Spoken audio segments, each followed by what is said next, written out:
Polisi kemudian menyegel apartemen itu. Sementara paspor Raj ditahan oleh polisi. Raj tetap dibiarkan di sana. Malamnya, Nadine Gires melihat Gauthier dan Suzanne pulang membawa koper. Paginya, saat ia ke apartemen mereka, Suzanne dan Gauthier sudah menghilang. Wanita itu melihat kertas-kertas berserakan. Di antaranya ada surat asuransi yang dikeluarkan di Barcelona, Spanyol, untuk Yusuf Bilgin dan 3 pas foto ukuran paspor milik Bilgin. Ia lantas memberitahu Nippenberg sambil menyerahkan foto-foto itu. Kalau begini, aku harus menghubungi kedubes Turki dan memberikan foto-foto Bilgin. Rabu, 17 Maret, Rajesh Khosla meminta polisi mengembalikan paspornya, dan dengan mudah ia memperoleh paspor itu. Ia pun segera masuk ke kedubes Amerika Serikat dan menceritakan semua yang diketahuinya tentang Peter Frederick Clark. Sejak itu Raj lenyap entah kemana. Sementara itu, Nippenberg mendengar dari polisi Belanda bahwa Renelau dan Philip secara sukarela membuat pertanyaan pada kedubes Belanda di Paris untuk melengkapi keterangan Nadine Gires kepada Nippenberg. Dilakukannya lagi investigasi kembali pada mayat gadis berbikini yang diduga sebagai Mary Jane McLachlan. Sesudah diketahui identitasnya, tidak sulit untuk merekonstruksi kejadian sebelum ia tewas, termasuk kunjungan ke Kanit House. Sama seperti Mary Jane, mayat yang diperkirakan pria Thailand pun digali lagi dan ternyata ia adalah Yusuf Bilgin. Mayat yang ditemukan di selokan diidentifikasi sebagai Yvonne Desbois, pacar Bilgin. Pengidentifikasian Yvonne ini merupakan permintaan dari Prancis kepada istri Letkol Sompol Suttimai, yang juga seorang wanita Prancis. Kepala seksi Interpol di kepolisian Thailand itu tertarik dengan tulisan di Bangkok Post mengenai Gauthier dan Suzanne. Alain Gauthier dan Suzanne di Kanit House, Mary Jane, Vonne, Franz, dan Mina. Astaga, ini harusnya sudah menjadi tanggung jawabku untuk menyelidiki ini. Aku akan menghubungi para duta besar di tiap negara. Dari hasil penyelidikan bersama, diketahui Gauthier itu kemungkinan adalah nama palsu dan nama aslinya tidak diketahui oleh Interpol. Darinya diketahui pula bahwa Suzanne itu merupakan nama palsu. Nama aslinya adalah Katerina Poncet. Jadi keterangan Nadine Gires tentang nama itu betul. Suzanne pernah bekerja sebagai sekretaris dokter dan kemudian hidup bersama pria tua kaya bernama Levant. Ketika laki-laki itu sedang pergi ke India, dia bertemu dengan Gauthier dan jatuh cinta. Diketahui keduanya pertama kali tinggal di Nana Hotel di Bangkok, kemudian pindah ke Malaysia Hotel. Di sini diyakini mereka berkenalan dengan Rajesh Khosla. Setelah itu, barulah mereka pindah ke Kanit House. Pelacakannya lebih lama dari yang kukira.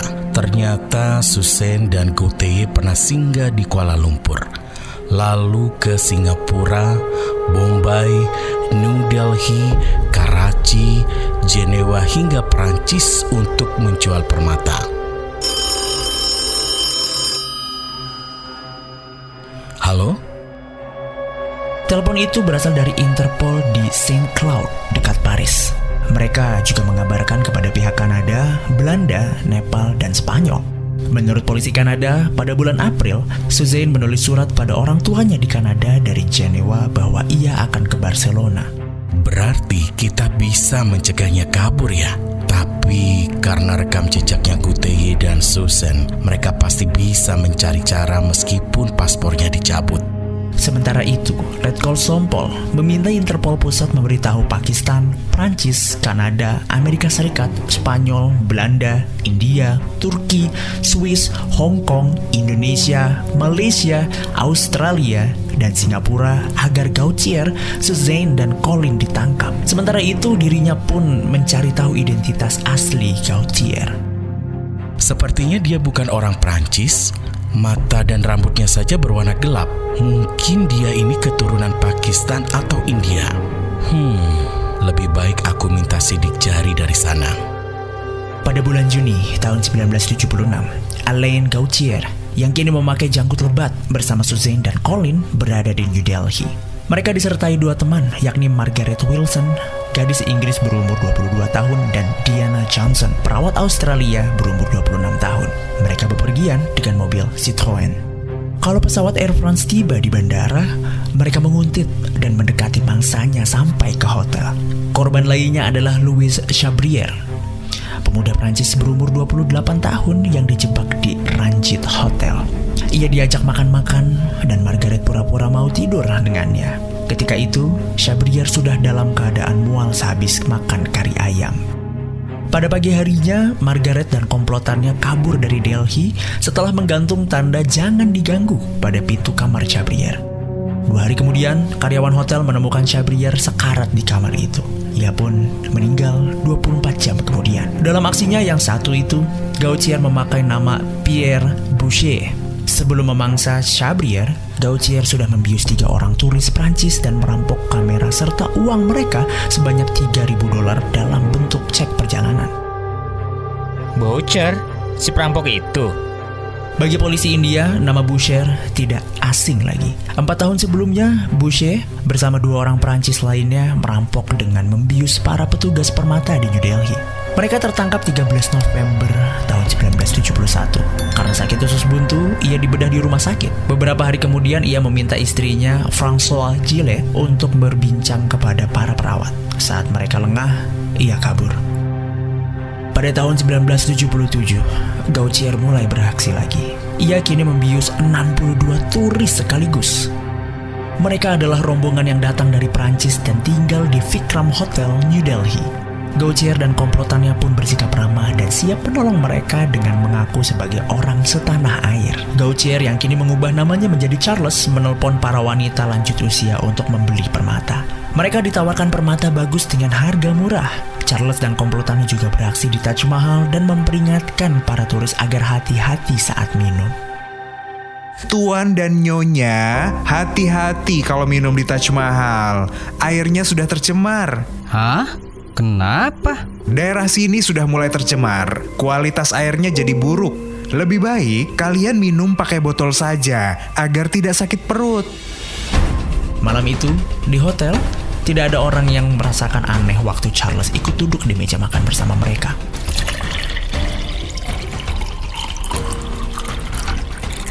Pada saat pelayan menuang air minum ke gelas-gelas mereka, ia memperingatkan sekali lagi akan bahaya sakit perut akibat air yang tercemar. Ia pun langsung mengeluarkan kantong yang berisi pil untuk menetralisir air. Siapa yang mau? Saya. Semua orang pun langsung meminumnya. Namun rupanya Charles salah perhitungan. Sebagian besar korban sudah keburu meraung-raung karena sakit perut sebelum meninggalkan meja makan. Mereka muntah-muntah sehingga ambulans pun dipanggil. Seorang pelayan yang melihat Charles dan komplotan baik-baik saja langsung menudingnya sambil berteriak. Itu dia orangnya yang membagi-bagi pil. Charles dikepung beramai-ramai, tetapi malah dibela oleh para turis. Gila kalian, dia kan teman kami. Polisi pun datang. Secara kebetulan, ikut pula asisten komisaris Tully yang mengejar Boucher sejak kematian Louis Chabrier. Tangkap ya! Charles ditahan bersama teman-temannya. Mereka mengaku ikut ambil bagian dalam berbagai kejahatan yang dilakukan Charles. Namun, lelaki itu mati-matian menyangkal. Hah? Enggak. Saya nggak bersalah. Saya nggak mengenal mereka. Lepaskan saya. Saya juga turis. Namun bagaimana ia bisa mengingkari sidik jarinya yang sama dengan sidik jari Boucher? Apalagi di perutnya ada bekas operasi usus buntu. Letkol Sompol dari Interpol Thailand pun diberitahu. Setelah penyelidikan lebih lanjut, diketahui nama asli Alain Gautier adalah Charles Gurmukh Sobhraj. Mereka orang yang sama. Iya, ternyata hidupnya lumayan keras. Sampai-sampai ia harus menjadi penjahat mengerikan seperti ini. Charles lahir di Saigon, 6 April tahun 1944. Ibunya seorang wanita Vietnam yang menjadi gundik seorang pengusaha tekstil kaya dan tampan dari Bombay, Ho Chan Baunani Sobhraj. Mereka tinggal di Saigon. Ketika Charles berumur 5 tahun dan ibunya mengandung lagi, Sobhraj membawa istri sahnya ke Saigon. Sehingga tidak ada pilihan lain baginya selain angkat kaki dari rumah. Ia menikah kembali dengan seorang perwira Prancis yang baik hati, René Montu. Montu bersedia mengadopsi adik perempuan Charles. Sementara itu, Charles diambil oleh ayahnya. Ketika ibunya pergi ke Prancis karena Mongju dipindahkan ke tanah airnya, Charles pun ikut. Umurnya saat itu masih 8 tahun. Sebagai anak Sobrach, ia tak memiliki kekurangan. Berbeda di Marseille, Prancis, ia harus menyesuaikan dengan penghasilan kecil yang diperoleh Mongju. Charles sangat ingin kembali ke Saigon sampai mencoba menyelinap dengan kapal. Akhirnya, ayahnya setuju ia datang ke Saigon.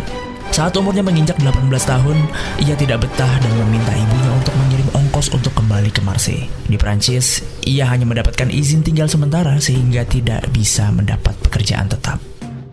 Jadi, bukan karena uang dan penghasilan tetap dia mulai mencoba berbagai kejahatan. Iya, dari rekam jejaknya dia pernah 2 kali masuk penjara. Di penjara, dia bertemu dengan seorang sosiawan yang kerjanya mengunjungi narapidana. Sosiawan itu bernama Xavier Seilly. Seilly bersimpati pada pemuda itu yang dianggapnya merupakan korban keadaan. Saya baru lihat kamu deh. Kalau boleh tahu, kamu kenapa masuk penjara? Sebenarnya saya... Berkat usahanya, Charles mendapatkan kewarganegaraan Prancis. Kemudian, ia hidup bersama dan menikah dengan gadis Prancis bernama François Chillet tanpa restu orang tuanya. Kemudian mereka berdua pergi ke Bombay untuk menghindari kejaran yang berwajib. Di sini lahir putri mereka, Asha, yang kemudian dikirim ke orang tua istrinya di Prancis. Pada masa inilah, Charles berbuat kejahatan dengan memakai nama Pierre Boucher.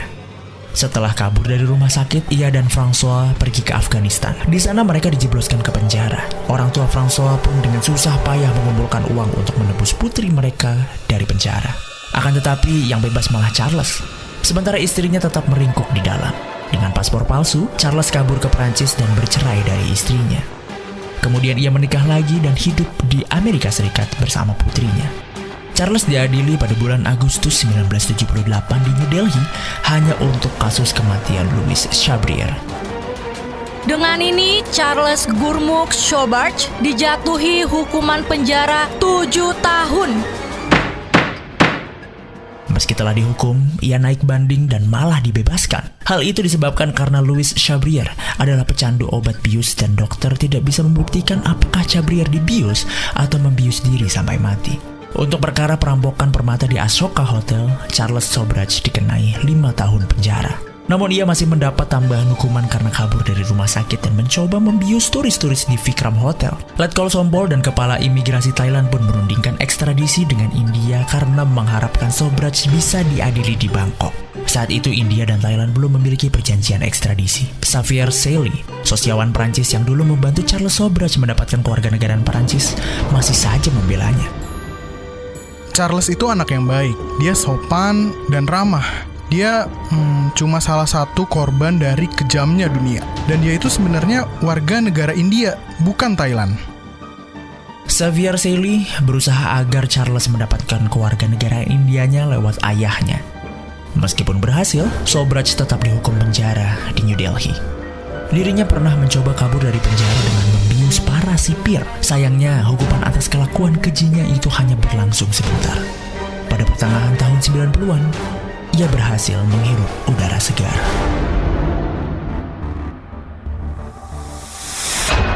Jangan lewatkan episode Tinggal Nama selanjutnya. Saat semuanya sudah terlambat, yang tersisa hanyalah tinggal nama.